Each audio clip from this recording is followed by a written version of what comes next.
វិទ្យាទីក្នុងការតស៊ូមតិដោយមិនក៏អស់យូរសូមចម្រើនជំរាបសួរនាងខ្ញុំខេទីអេឡែនជាបវរកញ្ញាសិក្សាតំណាងឲ្យស្រុកប្រទេសស្រីជាការបើកណានការកាត់មកជាភេទទី3ដែលមានតែនិយាយថាមន្ត្រីជាមួយនឹងធម្មជាតិវាមិនមែនជារឿងងាយស្រួលនោះទេដូចជារូបនាងខ្ញុំ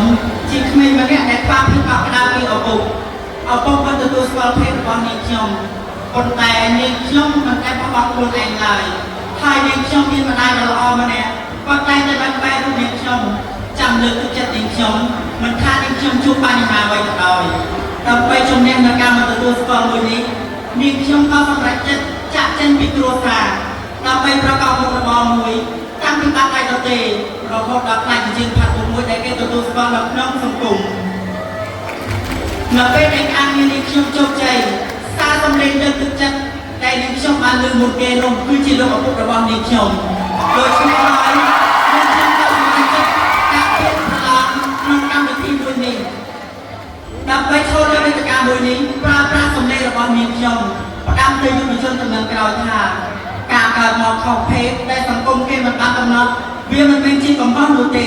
អ្វីដែលជាកំហុសនោះយើងមិនទទួលស្គាល់យើងមិនឲ្យតម្លៃខ្លួនឯងត្រូវចាំថា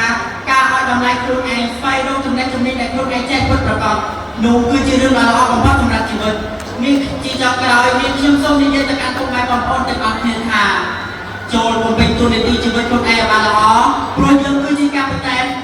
នាវានៃជីវិតខ្លួនឯងសូមអរគុណ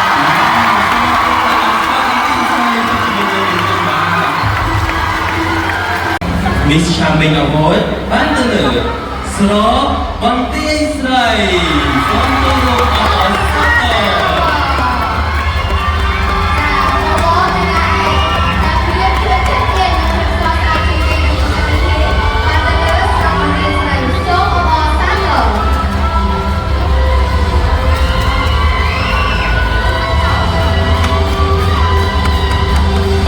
ជាសាកសមជាមួយនឹងពានរង្វាន់មួយនេះមែនតើបាទអបអរសាទរទៅកាន់ស្រុកបន្ទាយស្រី